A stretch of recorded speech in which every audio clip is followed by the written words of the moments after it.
Hello guys, welcome back to the channel. आज की video में हम एक चैप्टर डिस्कस करने जा रहे हैं जिस चैप्टर का नाम है डिमांड। ये चैप्टर आपका क्लास 11th में इकोनॉमिक्स में पढ़ाएंगे और आपका जो सेक्शन रहेगा दैट इज़ माइक्रो इकोनॉमिक्स। काफ़ी लेंदी चैप्टर है ये और काफ़ी ज़्यादा इंटरेस्टिंग भी है, प्लस में वेरी मच इम्पॉर्टेंट। और लास्ट क्लास जो हमने लास्ट वीडियो क्लास 11th की बनाई थी उसमें मैंने आपको लॉ ऑफ डिमांड के बारे में जो है काफ़ी ज़्यादा चीज़ें बता दी थी। उसके हमने एक्सप्लेनेशन भी लिख ली थी, कॉन्सेप्ट भी डिस्कस कर लिया था, डिमांड कर्व भी डिस्कस कर लिया था, प्लस में शेड्यूल भी डिस्कस कर लिया था। आज की इस वीडियो में मैं जो टॉपिक पढ़ाने जा रहा हूँ वो पढ़ाने जा रहा हूँ हाउ डिमांड चेंजेस, कि डिमांड को कैसे चेंज कर सकते हैं, किस किस तरह से डिमांड में चेंजेस आ सकते हैं। तो फ्रेंड्स, मेरे हिसाब से ना डिमांड में दो तरह से चेंज आ सकते हैं। एक चेंज आ सकता है because of change in price और दूसरा चेंज आ सकता है because of change in other factors. दो तरीके हैं, दो तरीके से डिमांड में चेंजेस आ सकते हैं। अब अगर डिमांड में चेंज आ रहा है प्राइस में चेंज आने की वजह से, तो उसे हम कह देते हैं चेंज इन क्वांटिटी डिमांडेड।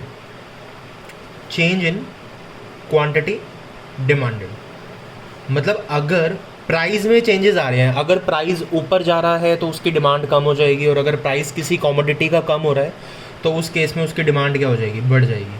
तो ये बेसिकली एक इन्वर्स रिलेशनशिप जो हमने लास्ट क्लास में लॉ ऑफ डिमांड में डिस्कस किया था उसके बारे में बता रहा है। अब अगर डिमांड चेंज हो रही है प्राइस में चेंजेस आने की वजह से, तो उस केस में जो डिमांड कर्व में ना अपवर्ड और डाउनवर्ड जो है मूवमेंट होती रहती है। यहाँ पर डिमांड कर्व अपवर्ड जाता है या डाउनवर्ड जाता है, मतलब डिमांड कर्व में क्या होती रहती है, मूवमेंट होती रहती है। और जो दूसरा केस है वो केस है चेंज इन अदर फैक्टर्स का। चेंज इन अदर फैक्टर्स का मतलब इस केस के अंदर जो है हमारा प्राइस क्या रहने वाला है, कांस्टेंट रहने वाला है। मतलब इस केस के अंदर प्राइस में कोई बदलाव नहीं आएगा, बल्कि अदर फैक्टर्स में चेंजेस आने की वजह से जो है डिमांड में क्या आ जाएंगे, चेंजेस आ जाएंगे। और ये अदर फैक्टर्स कौन कौन से हैं एक बार मेरे साथ डिस्कस करते हैं इसके बारे में। सबसे पहला फैक्टर जो यहाँ पे आता है वो आता है change in price of substitute goods.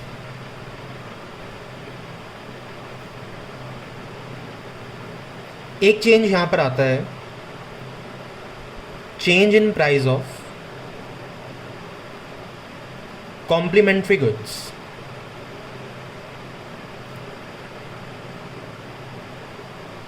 एक चेंज आता है यहाँ पर change in income of consumer.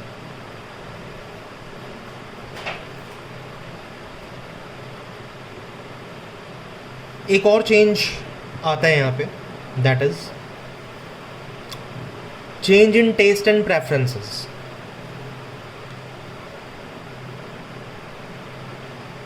एक चेंज आ गया। एक यहाँ पे पॉइंट आ सकता है फ्यूचर एक्सपेक्टेशंस का, और लास्ट में एक पॉइंट यहाँ पर आ सकता है पॉपुलेशन का।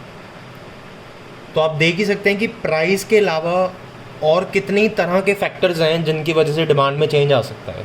तो यहाँ से एक बात तो साफ साफ क्लियर हो जाती है कि सिर्फ प्राइस ही रीज़न नहीं होता किसी भी डिमांड में चेंज आने का।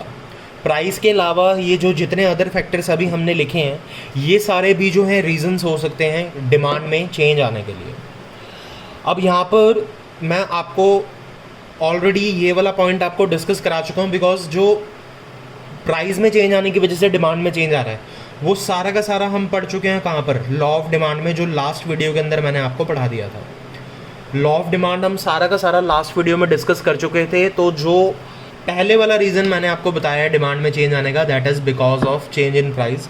वो चेंज है किसकी वजह से? प्राइस की वजह से।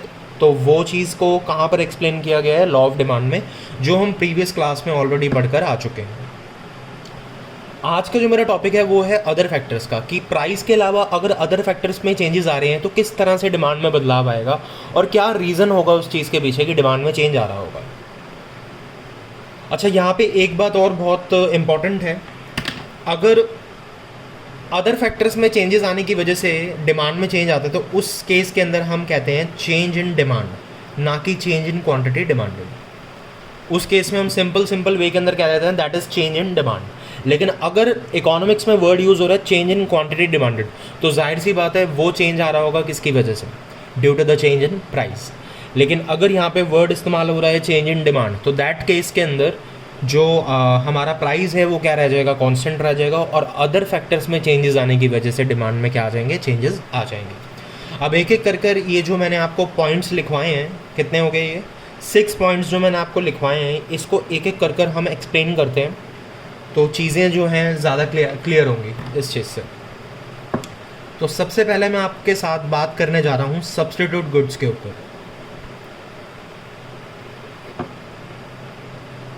क्या होती हैं सब्स्टिट्यूट गुड्स? बेटा, सब्स्टिट्यूट गुड्स वो होती हैं जो एक की जगह पर दूसरी यूज़ करी जा सकती है। सब्स्टिट्यूट गुड्स मतलब दीज आर दोज गुड्स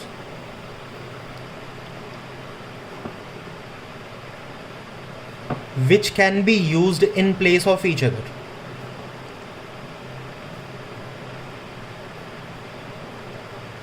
ये वो गुड्स होती हैं जो एक दूसरे की जगह पर यूज़ करी जा सकती हैं। सर एग्जाम्पल दे के बताओ, ऐसे समझ नहीं आ रहा। एग्जाम्पल हो सकता है टी एंड कॉफ़ी,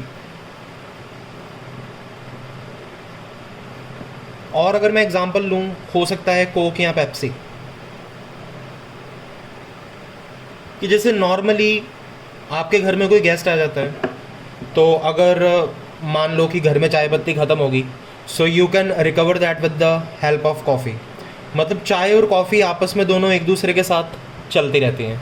चाहे चाय ले लो चाहे कॉफ़ी ले लो, दोनों ही एक दूसरे से क्या हैं? सब्स्टिट्यूट है। मतलब हम चाय की जगह कॉफ़ी भी यूज़ कर सकते हैं और कॉफ़ी की जगह चाय भी यूज़ कर सकते हैं।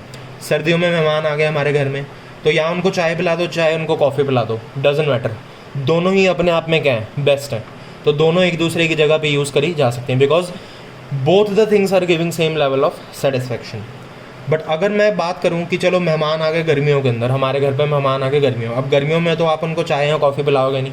गर्मियों में तो you know serve them with some cold drinks और सॉफ्ट ड्रिंक्स, है ना। तो उस केस में आप गए, मम्मी ने आपको बाज़ार भेजा, जाओ बाज़ार से कोक लेके आ जाओ, कोक नहीं मिली तो पेप्सी मिल गई, पेप्सी उठा के ले आए। क्यों? हैं तो दोनों ही कोल्ड ड्रिंक्स, तो दोनों ही क्या कर रही हैं? सेम लेवल ऑफ सेटिस्फैक्शन दे रही हैं। तो Coke and Pepsi will be treated as substitute goods, कि अगर कोक नहीं मिली तो कोक की जगह पेप्सी से भी काम हो सकता है। सेम वे में अगर चाय नहीं है तो चाय की जगह कॉफ़ी के साथ भी क्या हो सकता है? काम चल सकता है। So these are those goods which can be use in place of each other. ये एक दूसरे की जगह पर यूज़ करे जा सकते हैं। अब यहाँ पर अगर मैं आपको एक केस बताऊँ कि मुझे ना टी की डिमांड में चेंजेस लेके आने हैं, टी की डिमांड में चेंजेस लेके आने हैं, और टी की डिमांड में चेंजेस आ रहे हैं, लेकिन उसका प्राइस क्या रह रहा है? कांस्टेंट रह रहा है।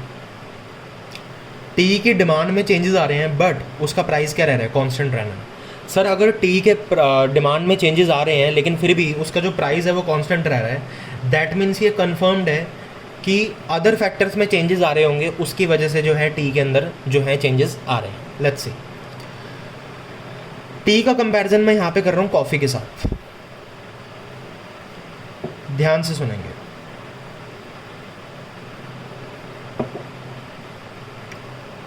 ये एक्स एक्सिस है हमारा, एक्स एक्सिस पे मैं ले रहा हूँ क्वांटिटी और वाई एक्सिस पे ले रहा हूँ मैं प्राइस। और जैसे कि मैंने अभी आपको बताया, मैं अदर फैक्टर्स की तरफ से एक्सप्लेन कर रहा हूँ, तो मैं प्राइस को मान रहा हूँ कांस्टेंट। तो प्राइस की एक बिल्कुल parallel line with the x axis हम बना लेंगे, बिकॉज प्राइस को मैं यहाँ पे क्या मान रहा हूँ? कांस्टेंट मान रहा हूँ। और एक डिमांड कर्व बना देता हूँ, बिकॉज कुछ डिमांड चल रही होगी उस टाइम पे डी की, और डिमांड कर्व क्या होता है, डाउनवर्ड स्लोपिंग होता है, जो कि हमने लास्ट क्लास के अंदर डिस्कस कर ही लिया था। And demand curve is downward sloping because of law of demand. और लॉ ऑफ डिमांड क्या कहता है कि there is an inverse relationship between price and quantity demanded. अब इस केस में देखते हैं क्या हुआ। कॉफ़ी में चेंजेस आ रहे हैं, कॉफ़ी के प्राइस में चेंजेस आ रहे हैं। मान लो कॉफ़ी का प्राइस बढ़ गया, मान लो कॉफ़ी का प्राइस बढ़ गया। अब उस केस में क्या होगा, कॉफ़ी का प्राइस बढ़ गया लेकिन टी का प्राइस क्या है, कांस्टेंट है। तो इस केस में क्या होगा, जो कॉफ़ी का प्राइस है अगर वो बढ़ गया तो उस केस में कॉफ़ी के कस्टमर्स क्या करेंगे, उसकी क्वांटिटी को क्या कर देंगे, कम कर देंगे, because of the law of demand. क्योंकि कॉफ़ी का प्राइस बढ़ रहा है तो ऑटोमेटिकली उसकी डिमांड क्या हो जाएगी, कम हो जाएगी। अब लोग ये सोचेंगे कि यार कॉफ़ी महंगी पड़ रही है लेकिन टी का प्राइस कांस्टेंट है, अब tea as compare to coffee क्या मिल रही है, सस्ती मिल रही है। तो कॉफ़ी के कस्टमर्स क्या करेंगे, आधे कॉफ़ी के कस्टमर्स कहाँ पर शिफ्ट हो जाएंगे, टी पे। क्यों, क्योंकि कॉफ़ी महंगी हो चुकी है। तो आधे कस्टमर्स कॉफ़ी की जगह कहाँ पर शिफ्ट हो जाएंगे, टी पर शिफ्ट हो जाएंगे। लेकिन क्या टी के प्राइस में कोई चेंजेस आए, टी के प्राइस में कोई चेंजेस नहीं आए, लेकिन सिर्फ कॉफ़ी के कस्टमर शिफ्ट होने की वजह से टी की डिमांड क्या होगी, बढ़ गई। क्यों, क्योंकि टी को पहले पीने वाले कम थे, अब टी कॉफ़ी के कस्टमर्स भी टी पे शिफ्ट हो गए तो टी की डिमांड ऑटोमेटिकली क्या होगी, राइज होगी, without any decrease in its own price. तो इस केस में कॉफ़ी की जो टी की डिमांड है वो एकदम से बढ़ गई without changing in its own price. लेकिन कॉफ़ी के प्राइस में चेंजेस आने की वजह से टी के प्राइस में चेंज आ गया, तो टी की डिमांड इस वजह से बढ़ गई। अब इस केस में टी की डिमांड जब बढ़ेगी ना, तो यहाँ पे हम डिमांड कर्व को अपवर्ड या डाउनवर्ड मूवमेंट नहीं करेंगे, यहाँ पे हम डिमांड कर्व को क्या कर देंगे, सीधे सीधे डिमांड कर्व को हम शिफ्ट कर देंगे। क्यों कर देंगे, रीज़न बिहाइंड दिस, क्योंकि यहाँ पर प्राइस के अंदर कोई भी चेंज नहीं आ रहा, प्राइस यहाँ पर भी कांस्टेंट है, प्राइस यहाँ पर भी कांस्टेंट है। यहाँ पर अब डिमांड क्या हो जाएगी, सीधी शिफ्ट हो जाएगी, इसलिए यहाँ पर इसको नाम दिया जाता है चेंज इन डिमांड। यहाँ पर डिमांड पूरी तरह से क्या हो चुकी है, बदल चुकी है। तो यहाँ पे जो क्वांटिटी पहले OQ थी, OQ से बढ़कर कितनी हो जाएगी, OQ1, और प्राइस यहाँ पर क्या रह रहा है, कांस्टेंट, और there is a rightward shift in demand curve. I hope आपको ये पहला कॉन्सेप्ट क्लियर हुआ होगा। इसके अलावा अगर मैं दूसरी चीज़ की बात करता हूँ, तो अगर मैं इस सिचुएशन का रिवर्स करूँ कि मान लेते हैं कि अगर कॉफ़ी के प्राइस में अब डिक्रीज़ आ रहा है। फर्स्ट केस में कॉफ़ी का प्राइस बढ़ रहा था, अब सेकंड केस में कॉफ़ी का प्राइस क्या हो रहा है, कम हो रहा है। लेकिन इस सिचुएशन में भी टी का प्राइस अभी भी कांस्टेंट है, मैं टी के प्राइस में कोई भी चेंजेस नहीं आ रहा, लेकिन कॉफ़ी की वजह से मैं टी के अंदर क्या लेके आ रहा हूँ, चेंजेस लेके आ रहा हूँ। अब इस केस में क्या हो रहा है कि कॉफ़ी का प्राइस जो है कम हो गया है। अब according to the law of demand, अगर कॉफ़ी का प्राइस कम हो जाएगा तो कॉफ़ी की डिमांड क्या हो जाएगी, बढ़ जाएगी, और ये तो लॉ ऑफ डिमांड ने हमें बताया ही है। और टी का प्राइस अभी भी क्या है, कांस्टेंट है। अब टी के लोग भी कंपेयर करेंगे कि यार कॉफ़ी का प्राइस सस्ता हो चुका है लेकिन टी का प्राइस अभी भी वहीं का वहीं है, तो अब कॉफ़ी टी के कंपैरिजन में क्या मिल रही है, सस्ती मिल रही है। तो आधे टी के कस्टमर्स कहाँ शिफ्ट कर जाएंगे, कॉफ़ी पे, आधे टी के कस्टमर्स किधर शिफ्ट कर जाएंगे, कॉफ़ी पे।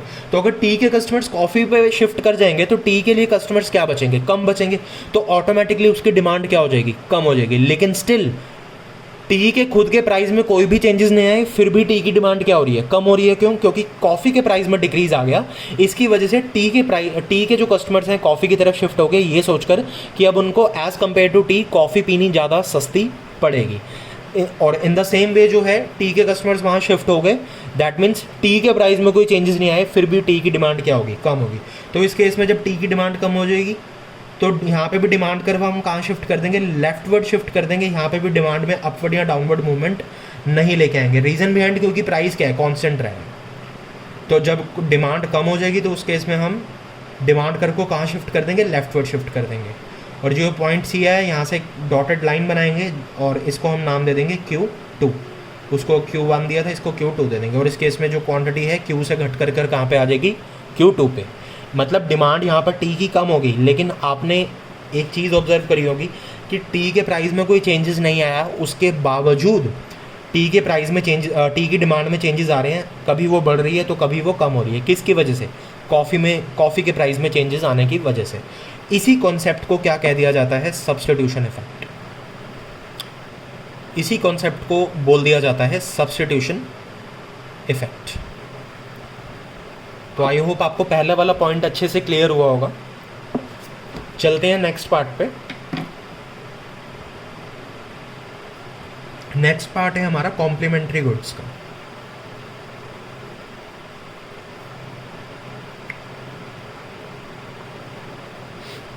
कॉम्प्लीमेंट्री गुड्स क्या होती हैं? विच आर कॉम्प्लीमेंट्री, मतलब विच कैन बी जॉइंटली डिमांडेड। ये वो गुड्स होती हैं विच आर जॉइंटली डिमांडेड।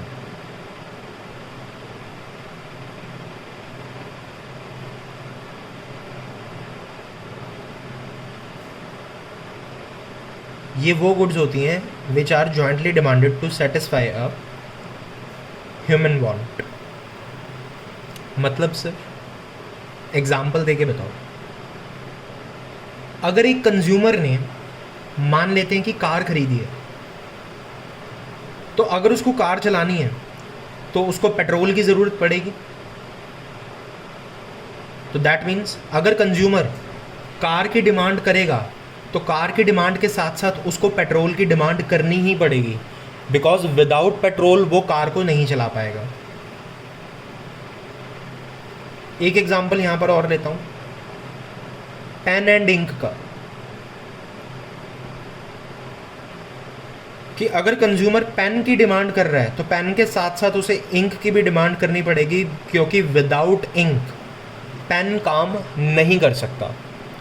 सो ये कुछ ऐसी गुड्स होती हैं जो क्या होती हैं, जॉइंटली डिमांडेड होती हैं। मतलब कि एक कॉमोडिटी को अगर आप कंज्यूम कर रहे हो तो उसके साथ आपको दूसरी कॉमोडिटी को भी कंज्यूम करना ही पड़ेगा, क्योंकि अगर दूसरी कॉमोडिटी को कंज्यूम नहीं करोगे तो पहली वाली कॉमोडिटी की कोई वैल्यू ही नहीं रह जाएगी। अगर आपने कार परचेज़ करी है और कार के अंदर अगर आप पेट्रोल ही नहीं डालोगे तो कार को चलाओगे कैसे? कार को परचेज़ करने का फ़ायदा ही क्या अगर वो चलेगी नहीं, और चलेगी किससे? पेट्रोल से। तो मतलब अगर आपको कार की डिमांड करनी है तो कार के साथ साथ आपको पेट्रोल की भी डिमांड क्या होगी? करनी पड़ जाएगी। इसको भी एक डायग्राम के थ्रू समझते हैं।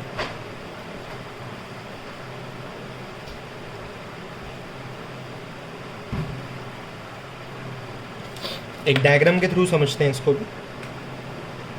X axis, Y axis, X axis पे ले लेता हूँ मैं क्वांटिटी और वाई एक्सिस पे मैं ले लेता हूँ प्राइस। अब हालांकि ये भी केस किसका है? अदर फैक्टर्स का है, तो यहाँ पे भी मैं प्राइस को क्या मान रहा हूँ? कांस्टेंट मान रहा हूँ। ध्यान से सुनना आप मेरी बात। मैं चेंजेस लेके आने वाला हूँ कार की डिमांड में। कार की डिमांड में मैं चेंजेस लेके आने वाला हूँ किसकी वजह से? पेट्रोल के प्राइस में चेंजेस आने की वजह से। मतलब यहाँ पर कार का जो प्राइस है वो रहने वाला है कांस्टेंट, लेकिन प्राइस कांस्टेंट रहने के बावजूद भी कार की डिमांड में जो है चेंजेस आएंगे। किसकी वजह से? क्योंकि पेट्रोल के प्राइसेस में क्या आ जाएंगे? चेंजेस आ जाएंगे। लेट्स सी, अब ध्यान से सुनेंगे। अगर मान लेते हैं कि पेट्रोल का प्राइस बढ़ जाता है, लेट्स टेक एन एग्जांपल कि पेट्रोल का प्राइस बढ़ जाता है, तो इस केस के अंदर पेट्रोल का प्राइस अगर बढ़ेगा तो इस केस के अंदर लोगों को कार चलानी महंगी पड़ेगी और मैक्सिमम कंज्यूमर्स कार की बजाय जो है पब्लिक ट्रांसपोर्ट का यूज़ करना शुरू कर देंगे। दैट मीन्स अगर पेट्रोल महंगा हो गया तो लोगों को गाड़ी चलानी महंगी पड़ेगी, तो उस केस में वो गाड़ी की डिमांड क्या कर देंगे? कम कर देंगे और पब्लिक ट्रांसपोर्ट यूज़ करना स्टार्ट कर देंगे। मतलब यहाँ पर कार की डिमांड क्या हो जाएगी? कम हो जाएगी। लेकिन स्टिल कार के प्राइस में कोई भी चेंजेस नहीं आए। कार का प्राइस अभी भी कांस्टेंट का कांस्टेंट ही है, लेकिन पेट्रोल के प्राइस में चेंजेस आने की वजह से कार की डिमांड क्या हो रही है? डिक्रीज हो रही है। तो ये हो गया हमारा एक कॉम्प्लीमेंट्री इफेक्ट। तो क्वांटिटी Q से कहाँ शिफ्ट होगी? Q1। मतलब क्वांटिटी पहले से क्या हो गई? कम हो गई। क्यों कम होगी? क्योंकि पेट्रोल महंगा हो गया था, इस वजह से कार को रन करना क्या हो चुका था? महंगा हो चुका था, जिसकी वजह से कार की डिमांड लोगों ने ऑटोमेटिकली क्या कर दी? कम कर दी। और स्टिल कार के जो है प्राइस में तो चेंजेस आए नहीं, स्टिल उसकी डिमांड में क्या हो रहे हैं? चेंजेस आ रहे हैं, डिमांड क्या हो रही है? कम हो रही है।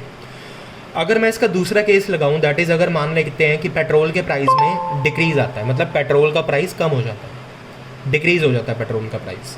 तो अगर पेट्रोल का प्राइस कम हो जाएगा तो उस केस में लोगों को कार चलानी सस्ती पड़ेगी, तो maximum to maximum consumer car की डिमांड स्टार्ट कर देंगे और पब्लिक ट्रांसपोर्ट का यूज़ करना कम से कम कर देंगे। क्योंकि अपनी ट्रांसपोर्ट तो सबको सबसे ज़्यादा कन्वीनियंट होती है, और अगर वो चीप एंड बेस्ट कंज्यूमर को मिल जाती है, तो उस केस में कंज्यूमर फिर पब्लिक ट्रांसपोर्ट क्यों यूज़ करेगा? हर कोई अपनी गाड़ी चलाना ही प्रेफर करेगा। तो अगर पेट्रोल सस्ता हो गया तो लोगों को कार चलानी क्या पड़ जाएगी? एज़ कम्पेयर टू बिफोर सस्ती पड़ेगी। तो उस केस में देखो, पेट्रोल का प्राइस कम होने की वजह से लोग कार की डिमांड को क्या कर देंगे? बढ़ा देंगे, क्योंकि अब उनको कार की जो है कार चलानी सस्ती पड़ेगी और मोर कन्वीनियंट भी होगी। तो उस केस में कार की डिमांड क्या हो जाएगी? बढ़ जाएगी। तो डिमांड कर विल शिफ्ट राइटवर्ड। यहाँ पे डिमांड कर राइटवर्ड शिफ्ट ही होगा, अपवर्ड डाउनवर्ड नहीं होगा, बिकॉज यहाँ पर क्या हो रहा है? प्राइस कांस्टेंट है, तो यहाँ पे डिमांड डायरेक्टली क्या हो जाएगी? शिफ्ट हो जाएगी। तो इस केस में क्वांटिटी क्यू से बढ़ के Q2 होगी, मतलब डिमांड क्या हो रही है यहाँ पे? कार की बढ़ रही है। बट स्टिल क्या कार के प्राइस में कोई बदलाव आ रहा है? नहीं आ रहा। कार के प्राइस में कोई भी बदलाव नहीं आ रहा। स्टिल हमारी जो कार की डिमांड में जो क्या आ रहे हैं? चेंजेस आ रहे हैं। इसी कॉन्सेप्ट को क्या देते हैं? Complementary effect. और यही है हमारा चेंज इन डिमांड, जिसे हम कह देते हैं चेंज इन डिमांड। क्योंकि जब चेंज इन डिमांड तब बोला जाता है जब अदर फैक्टर्स में चेंजेस आने की वजह से चेंजेस आए। बट अगर प्राइस की वजह से कोई बदलाव आ रहा है तो उस केस में हम उसे कह देते हैं change in quantity demanded. I hope आपको ये वाला कॉन्सेप्ट भी क्लियर हुआ होगा। Moving towards the next part, वो है हमारा इनकम इफेक्ट।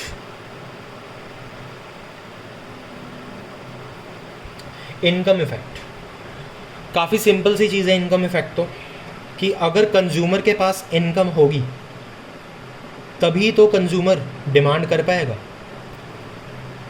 अगर कंज्यूमर के पास कंज्यूम करने के लिए पैसे ही ना हो, अगर कंज्यूमर के पास पैसे ही ना हो तो क्या वो कोई चीज़ परचेज कर पाएगा? नहीं कर पाएगा। दैट मीन्स इनकम एक बहुत इंपॉर्टेंट रोल प्ले करता है डिमांड के अंदर।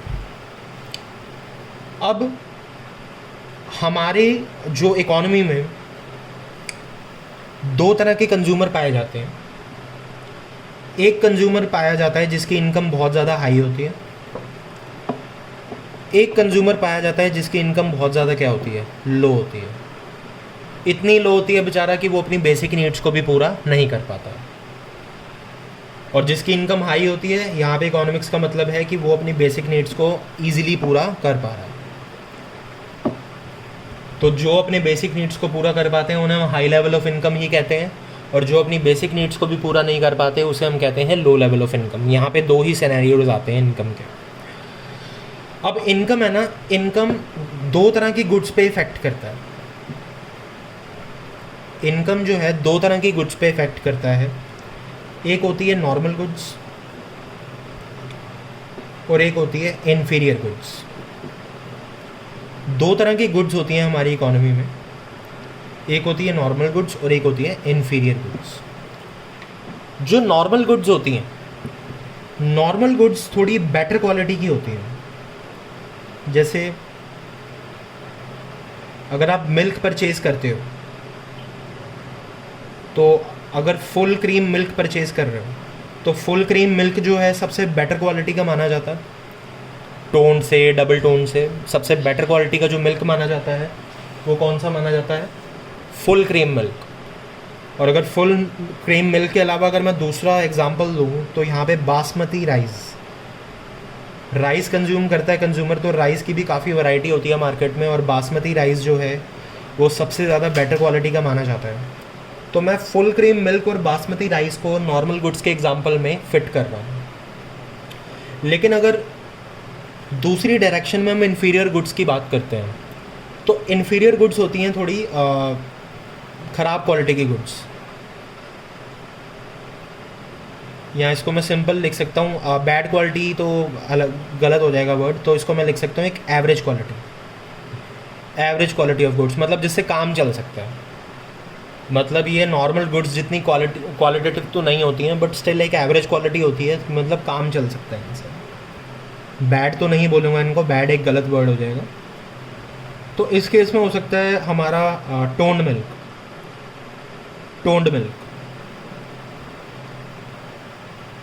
मिल्क हो सकता है। दूसरा हो सकता है हमारा बाजरा या फिर जवार। राइस की जगह बाजरा या जवार भी यूज़ करते हैं लोग, बट ये थोड़ा मतलब एवरेज क्वालिटी की चीज़ें होती हैं, लेकिन बासमती राइस एक बेटर क्वालिटी की चीज़ है। अब आपके माइंड में एक सवाल आया होगा कि टोन्ड मिल्क तो सर कई लोग परचेज़ करते हैं, तो इसका मतलब ये थोड़ी कि हम इन्फीरियर गुड्स परचेज़ कर रहे हैं। तो वो एक अलग चीज़ है। टोन्ड मिल्क आजकल जितने भी जिमर्स हैं या जो भी डाइटिशियंस हैं वो सारे टोन मिल्क ही प्रेफर करते हैं, बिकॉज इसमें फ़ैट कंटेंट कम होता है। बट मेरा आपको बताने का मुद्दा ये नहीं है, मेरा आपको बताने का मुद्दा ये है कि क्वालिटी किसकी बेटर है। जो फुल क्रीम मिल्क होता है उससे आप इजीली बटर, घी वगैरह जो है, पनीर वगैरह सब कुछ ईजिली निकाल सकते हो। लेकिन अगर मैं बात करूं टोन मिल्क की, तो टोन मिल्क के अंदर हमेशा ऐसा नहीं होता। टोन मिल्क से घी, बटर, चीज़ इतना नहीं निकलता। तो वो एक पैस्चराइज्ड मिल्क होता है, मतलब वो इतना ज़्यादा बेटर क्वालिटी का मिल्क नहीं होता। उसके अंदर इतने ज़्यादा इंग्रेडिएंट नहीं होते, इतनी ज़्यादा जो है ताकत टोन मिल्क के अंदर नहीं होती। बल्कि जो फुल क्रीम मिल्क के अंदर काफ़ी ज़्यादा ताकत होती है। That is why full cream milk एक बेटर क्वालिटी का माना जाता है और एक टोन मिल्क ख़राब क्वालिटी का माना जाता है। तो यहाँ पे मुद्दा ये बताने का नहीं है कि कौन कौन सा गुड्स परचेज़ कर रहा है, यहाँ पे मुद्दा बताने का है क्वालिटी ऑफ गुड्स के ऊपर, कि कौन से गुड्स कैसी क्वालिटी की है। ठीक है, कौन से मिल्क कैसे क्वालिटी की है। तो जाहिर सी बात है सर, जिसकी इनकम हाई होगी वो ऑब्वियसली कौन सी गुड्स को कंज्यूम करना पसंद करेगा, नॉर्मल गुड्स को कंज्यूम करना पसंद करेगा, क्योंकि वो क्या है, बेटर क्वालिटी की हैं। और जिसकी इनकम लो है वो इन्फीरियर गुड्स को कंज्यूम करना पसंद करेगा, बिकॉज वो नॉर्मल गुड्स को अफोर्ड नहीं कर पाएगा। क्योंकि ऑब्वियसली नॉर्मल गुड्स का प्राइस थोड़ा सा एक्सपेंसिव होगा as compare to inferior goods. आप खुद ही मुझे बता सकते हो मार्केट के अंदर टोन मिल्क महंगा आता है या फुल क्रीम मिल्क महंगा आता है। Sir obviously full cream milk ही महंगा आता है। और अगर सेम टाइम पे बाजरा, जवार या मैं बासमती राइस की बात करता हूँ, तो ऑब्वियसली बासमती राइस का आपको प्राइस मार्केट के अंदर ज़्यादा मिलेगा, जबकि ज्वार या बाजरा का प्राइस बासमती राइस जितना एक्सपेंसिव नहीं होगा। ठीक है, तो यहाँ पर इनकम दो केस के अंदर आती है, एक होती है नॉर्मल केस के अंदर और एक होती है इन्फीरियर गुड्स के अंदर। तो इस केस में अगर मैं बात करता हूँ कि इनकम जो है कंज्यूमर की बढ़ जाती है, अगर कंज्यूमर की इनकम बढ़ जाती है तो वो ऑटोमेटिकली नॉर्मल गुड्स की डिमांड को क्या कर देगा, बढ़ा देगा, और इन्फीरियर गुड्स की डिमांड को क्या कर देगा, कम कर देगा। लेकिन अगर सेम वे के अंदर इनकम की जो कंज्यूमर की इनकम कम हो जाती है तो वो इन्फीरियर गुड्स की डिमांड को बढ़ा देगा और नॉर्मल गुड्स की डिमांड को क्या कर देगा, कम कर देगा। क्यों?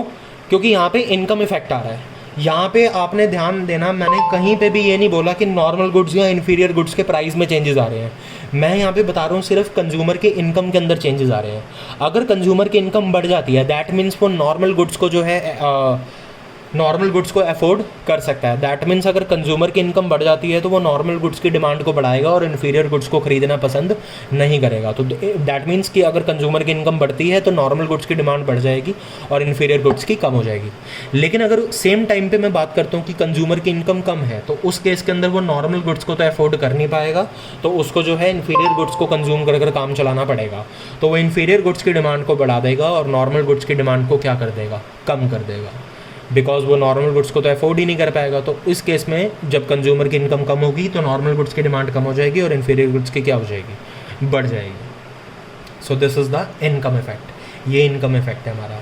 और कहीं पर भी मैंने आपको ये नहीं कहा कि नॉर्मल गुड्स या इन्फीरियर गुड्स के प्राइस में चेंजेस आ रहे हैं। सिर्फ इनकम में चेंजेस आने की वजह से नॉर्मल गुड्स और इन्फीरियर गुड्स की डिमांड में क्या आ रहे हैं, चेंजेस आ रहे हैं। आई होप आपको ये वाला इनकम इफेक्ट वाला पॉइंट भी आपको समझ में आया होगा। चलते हैं फटाफट से नेक्स्ट पार्ट पे, जो कि है हमारा फोर्थ पॉइंट। फोर्थ पॉइंट पे अब हम बात करते हैं, that is taste and preferences. काफ़ी अच्छा पॉइंट है ये टेस्ट एंड प्रेफरेंसेस का भी। टेस्ट एंड प्रेफरेंसेस में देखो क्या हो गया, मैं आपको एक एग्जांपल देता हूँ। हमारे दिल्ली में एक रेस्टोरेंट है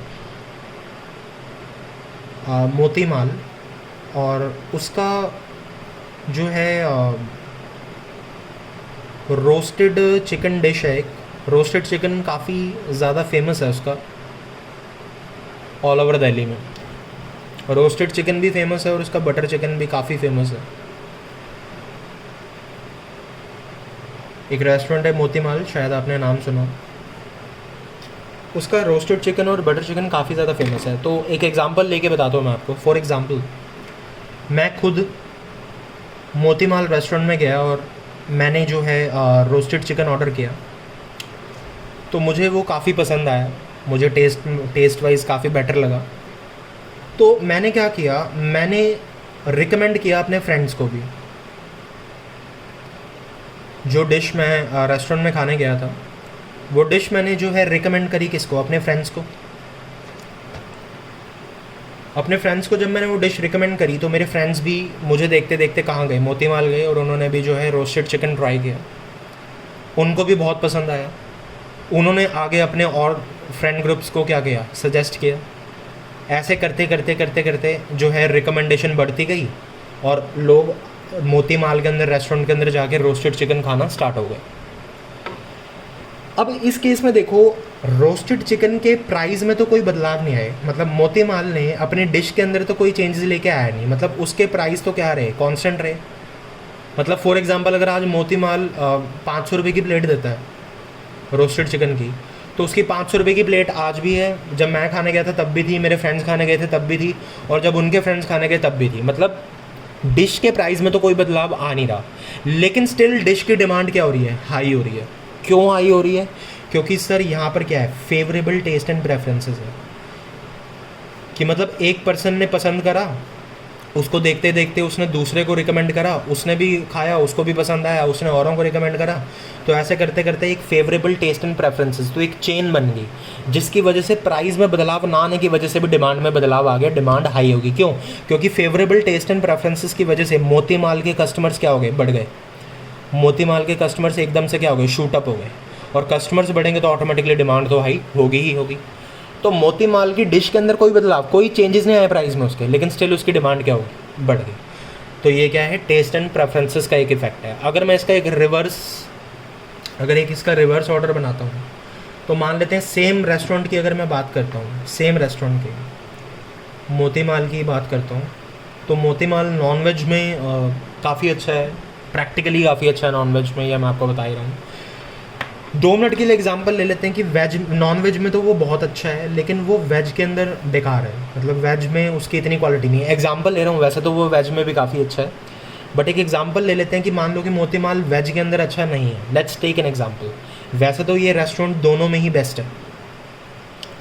मोती माल अगर मान लो कि वेज में इतना अच्छा नहीं है, तो मान लो एक दिन मैंने वहाँ पर जाके पनीर टिक्का ट्राई कर लिया, तो पनीर टिक्का ना मुझे इतना ज़्यादा पसंद नहीं आया, मतलब जो मज़ा मेरे को नॉनवेज में आया था, मेरे को वो मज़ा पनीर टिक्का के अंदर नहीं आ पाया। तो आपके हिसाब से अगर मुझे वो चीज़ पसंद नहीं आई, क्या मैं वो चीज़ अपने फ्रेंड्स को रिकमेंड करूँगा? बिल्कुल नहीं करूँगा। मैं अपने फ्रेंड्स को भी यही बोलूँगा कि यार उसका नॉनवेज तो अच्छा था, लेकिन कभी उनसे वेज ट्राई मत करना, उसका पनीर टिक्का मैंने खाया था, मेरे को तो बहुत बेकार लगा। तो I will suggest you not to go there. अगर आपको पनीर टिक्का खाना तो मोती माल मत जाना, कहीं और चले जाना। तो मेरे फ्रेंड्स ने भी मेरा सजेशन माना, क्योंकि पहला सजेशन मेरा अच्छा था, तो मेरे फ्रेंड्स ने मुझसे सजेशन लेके अपने आगे वाले फ्रेंड्स को भी रिकमेंड किया। तो इस केस में क्या होगा, चलते चलते जो है मेरी रिकमेंडेशन के थ्रू पनीर टिक्का की डिमांड ऑटोमेटिकली क्या होगी, कम होगी मोती माल की। क्यों? क्योंकि उसका जो है टेस्ट अच्छा नहीं था। तो यहाँ पे एक तरह से कह सकते हैं अनफेवरेबल टेस्ट एंड प्रेफरेंसेस। यहाँ पे क्या है, अनफेवरेबल टेस्ट एंड प्रेफरेंसेस है,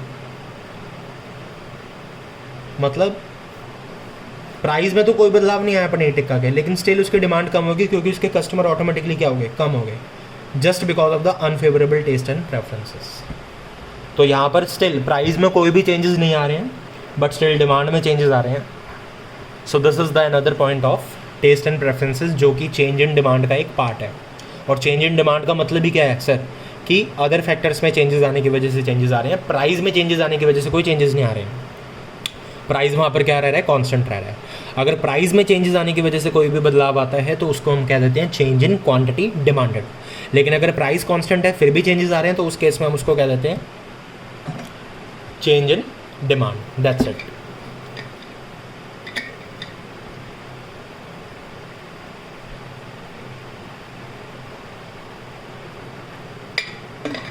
चलते हैं टुवर्ड्स द नेक्स्ट पॉइंट, जो कि हमारा पॉइंट है फ्यूचर एक्सपेक्टेशंस को लेके।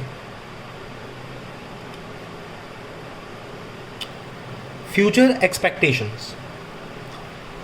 एक्सपेक्टेशंस मतलब हम भविष्य में क्या उम्मीद लगाकर रखते हैं। एक एग्जांपल देता हूं आपको। गोल्ड एक काफ़ी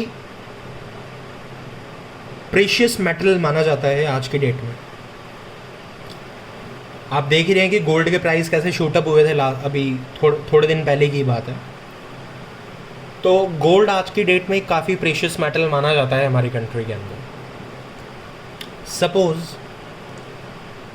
CNBC आवाज़ एक चैनल आता है हमारा, जिसके अंदर आपको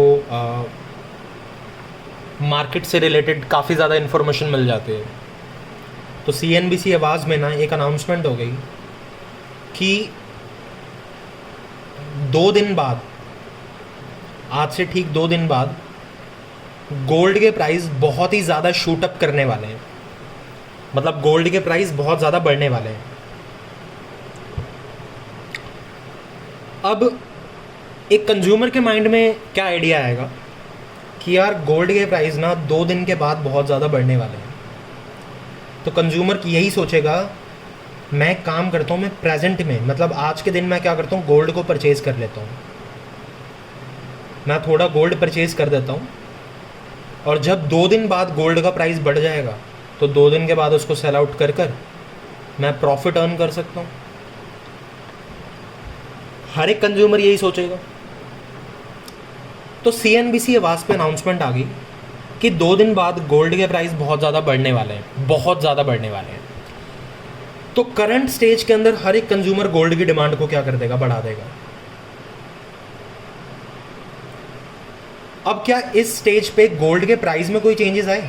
कोई चेंजेस नहीं आए। गोल्ड का प्राइस तो क्या है, कांस्टेंट है। लेकिन स्टिल प्रेजेंट स्टेज में गोल्ड की डिमांड पे इफेक्ट आ गया। गोल्ड की डिमांड क्या होगी, बढ़ गई। क्यों बढ़ गई? क्योंकि फ्यूचर एक्सपेक्टेशन की वजह से। क्योंकि CNBC आवाज़ ने अनाउंसमेंट कर दी थी कि 2 दिन बाद गोल्ड के प्राइस शूट अप करने वाले हैं, तो कंज्यूमर ने आज ही गोल्ड खरीदना जो है प्रेफरेबल समझा।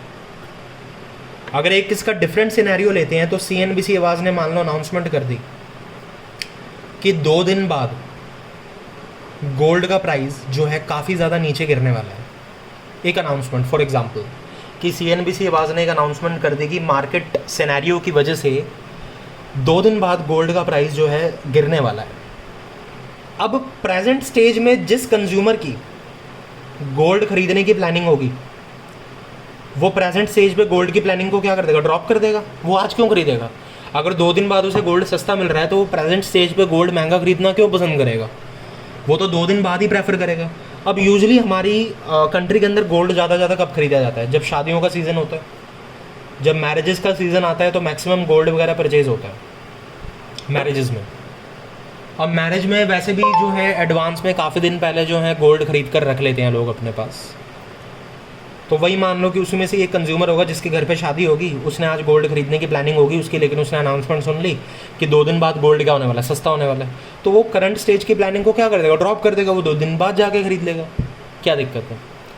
तो मतलब प्रेजेंट स्टेज में उस केस में गोल्ड की डिमांड क्या हो जाएगी, कम हो जाएगी। लेकिन स्टिल गोल्ड के प्राइस में कोई भी इफेक्ट नहीं आया, लेकिन स्टिल गोल्ड की डिमांड प्रेजेंट स्टेज पे क्या होगी, कम होगी, just because of the announcement. This is the concept of future expectations. और इसके बाद चलते हैं अपने लास्ट पॉइंट पे। इस वीडियो का लास्ट पॉइंट है हमारा, दैट इज़ पॉपुलेशन। और ये तो इतना इजी मतलब टॉपिक है गाइस कि आप बिना पढ़े भी मुझे बता ही सकते हो। पॉपुलेशन सिंपल है सर। देखो, अगर कंट्री की पॉपुलेशन बढ़ेगी तो ऑटोमेटिकली डिमांड तो बढ़ेगी ही बढ़ेगी, क्योंकि जितनी ज़्यादा पॉपुलेशन उतने ही ज़्यादा कंज्यूमर, और उतनी ही ज़्यादा कंजम्पशन, और उतनी ही ज़्यादा डिमांड। और जितनी कम पॉपुलेशन उतनी कम कंजम्पशन, उतने ही कम कंज्यूमर, तो उतनी ही कम क्या, डिमांड। तो पॉपुलेशन में सिंपल है कि अगर पॉपुलेशन राइज होगी तो ऑटोमेटिकली डिमांड भी राइज हो जाएगी। इससे कोई फ़र्क नहीं पड़ता कि फिर कमोडिटी के प्राइस में चेंजेस आते हैं या नहीं आते हैं। अगर प्राइस कांस्टेंट भी रहेगा तब भी जो है कमोडिटी की डिमांड क्या हो जाएगी, बढ़ जाएगी। क्यों? क्योंकि पॉपुलेशन बढ़ रही है। पॉपुलेशन बढ़ेगी तो कंजम्पशन भी बढ़ेगी, कंजम्पशन बढ़ेगी तो डिमांड भी क्या हो जाएगी, बढ़ जाएगी। तो पॉपुलेशन का तो बहुत ही सिंपल सा पॉइंट था, इसमें तो ज़्यादा कुछ एक्सप्लेन करने की ज़रूरत ही नहीं, काफ़ी जनरल सा पॉइंट था ये। तो आई होप आपको ये लेक्चर पसंद आया होगा। Thank you and have a nice day. मिलते हैं अब हमारी नेक्स्ट वीडियो में नेक्स्ट टॉपिक के साथ। Thank you, take care, bye bye.